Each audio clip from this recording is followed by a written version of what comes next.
I'm Steve Franzik, retired professor of political science from the U.S. Naval Academy.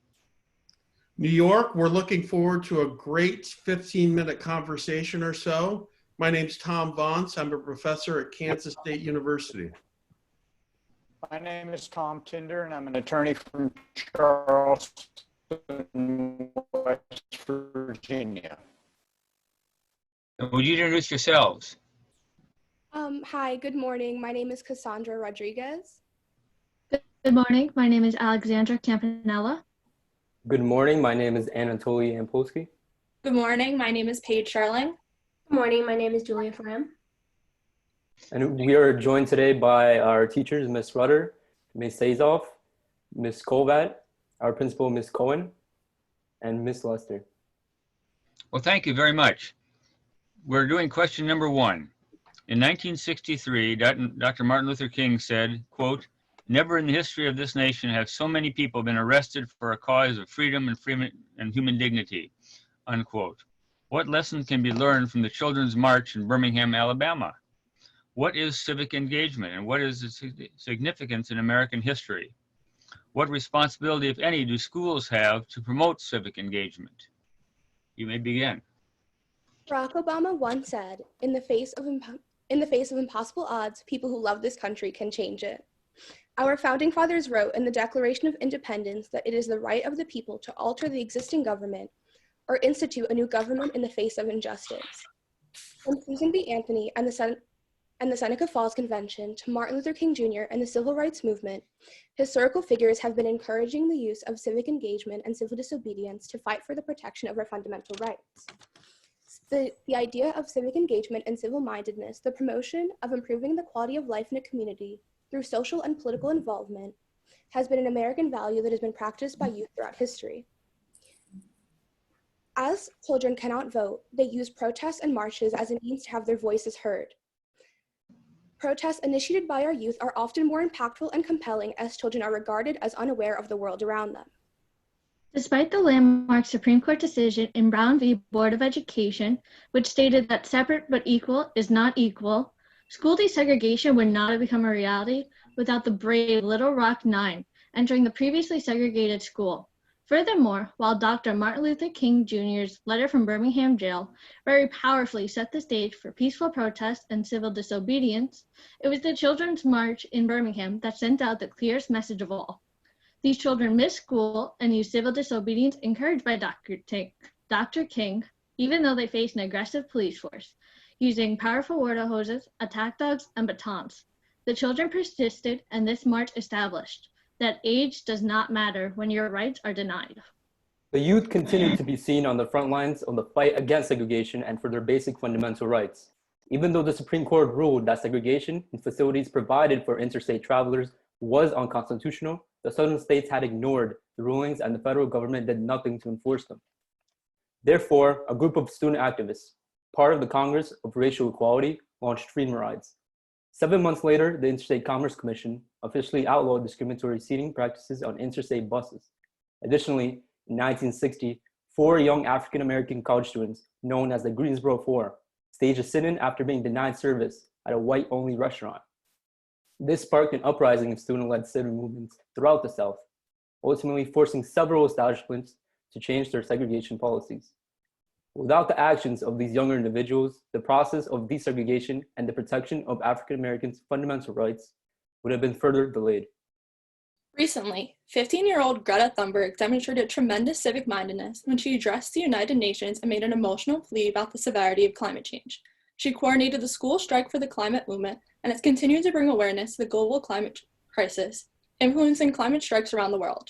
Her global climate strike led to Thunberg being named Time Magazine's Person of the Year. Yet another impactful movement happened on behalf of the students after a series of tragic school shootings occurred. The Parkland students created the March for Our Lives movement as a way to protest Congress's inability to enact effective gun control legislation. The preservation and participation in our democracy is a fundamental part of being an American, and it is apparent that our youth can be among the best guardians of our democracy. Although student voices have been clearly heard throughout history, the Supreme Court decision in Tinker v. Des Moines forced schools to recognize that students do not shed their constitutional rights at the schoolhouse gates, when Mary Beth Tinker boldly wore a black armband in protest of the Vietnam War. However, the overwhelming majority of schools only require a single government class and minimum community service. To ingrain the idea of civic engagement and civic mindedness in students, civics classes and community service needs to be implemented during the early years of students' educational careers and stay a requirement throughout. Abraham Lincoln once said, "The philosophy of the schoolhouse in one generation will be the philosophy of the government in the next." Thank you very much. You finished? Okay, we have some follow-up questions that we would like to ask. In what ways does the Constitution support and perhaps thwart civic engagement?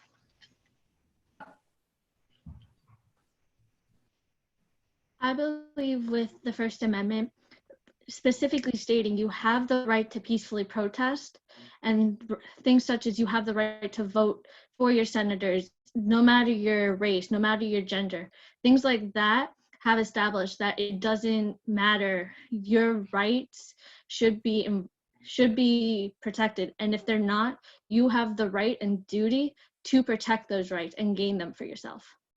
I would like to agree with my colleague and add that Supreme Court decisions such as Brown v. Board of Ed, Tinker v. Des Moines, all the way to New Jersey versus TLO have protected students' rights in schools, which encourages them to act in ways such as Lyndon Brown did and Little Rock 9 did, that show that our rights should be protected and we need to fight for them if they're not being protected. Are there any limits on civic engagement?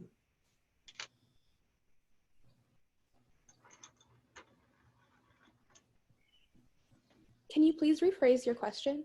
Yeah, does the Constitution or does the law, does the government limit civic engagement in any way? Yes, going back to what my colleague Ali said in the first question about the First Amendment, our First Amendment rights to freedom of speech and protest are limited. So in that sense, civic engagement is limited by time, place, manner, and you need certain licenses and permits to protest. So it's not that what we say is generally limited, but how we protest and when we can protest is limited. And Go ahead. And to add on, these limits shouldn't prevent people from protesting, and they shouldn't let people think that it's not okay to protest and not to fight for these rights. They should just control how they go about it to make sure that everyone is protected and everyone is remaining safe and keeping everything orderly. Let's move to a specific form of protest, and that's civil disobedience. Is civil disobedience as a form of protest always justifiable in our democracy? Well, civil disobedience, if you are using the proper form without violence and without inciting violence, as given by the Supreme Court, where you cannot yell fire in a crowded theater. If you do use the proper form of civil disobedience through protest, through boycotting, and you do put your political voice out inside our democracy, then that is justifiable, yes. We have the right to express our voice through the First Amendment in a way which is both safe to others around us and beneficial to our communities. You talked about political involvement. Should we have compulsory or mandatory voting here in the United States like some other countries do? Why or why not? I do not believe that Go ahead. I do not believe we should have mandatory voting, because not voting for some is their way of protesting, saying nobody that is running in this election represents me. Nobody in this election represents my party. So making people vote is taking almost that right away of being able to say, I don't like what's going on. I agree with my colleague and would like to add that instead of making it mandatory, we should have it teach people in a way that shows your vote does matter, and it doesn't matter if there's not somebody who represents you. You voting for somebody that in the closest way does reflect your views prevents somebody from coming into office that doesn't represent your views and maybe harms people in a different way. Yeah, adding on to my colleague, I believe that people not voting is due to the problem of a two-party system where people don't necessarily align with either a Democratic or a Republican candidate. So I believe that this comes with the issue of people not thinking that their vote matters due to a two-party system where we have a congressional gridlock due to these two parties controlling the majority. And I believe people should be taught that their vote does matter, even if it is through a third party or another means of expressing their political beliefs. In a number of parts of the country today, there are demonstrations against the quarantine from COVID-19. You think this is a good example of civic engagement? No, I do not believe that this is a good example of civic engagement, that since that this pandemic is not something that the government has done or not something that people have made to happen, like some sort of protest or legislation. This is something that people cannot control, and them protesting could possibly hurt themselves and others. These people that are protesting COVID-19 are protesting something that is out of the control of human beings in general. So using this as a standard for good civic engagement is harmful, since people can get hurt in the process of these protests. Fine. Thank you very much. A little bit of feedback for you. You're very strong in terms of your historical examples. I thought that they were useful, chosen. You brought some things in that we haven't heard before. The Tinker case, for example, and a couple of other cases. I thought you did an excellent job. Yeah, I agree that in the big scheme of things, you were able to demonstrate an understanding and knowledge not only of the ideas of this question, but of broader issues, basically about the roles of citizens in our democracy, and you brought in some new things, and probably more so than any group that we've heard, you kind of use that legal lens to reason your way through a lot of these issues, and I thought you did an excellent job. The civil disobedience question, going back to King's letter, which is probably the best articulation of when civil disobedience is justified in our system of government using our principles.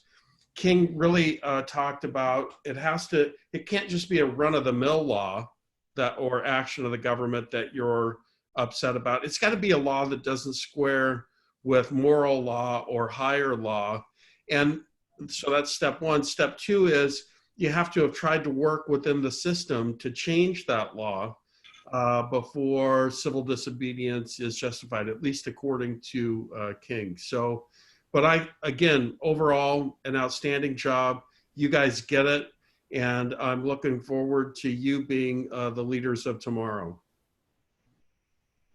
I would just add very quickly that I certainly agree with my colleagues. I particularly like that you told an excellent story in your presentation. It was interesting. You operated well as a team. You certainly have done the necessary research. Congratulations to you.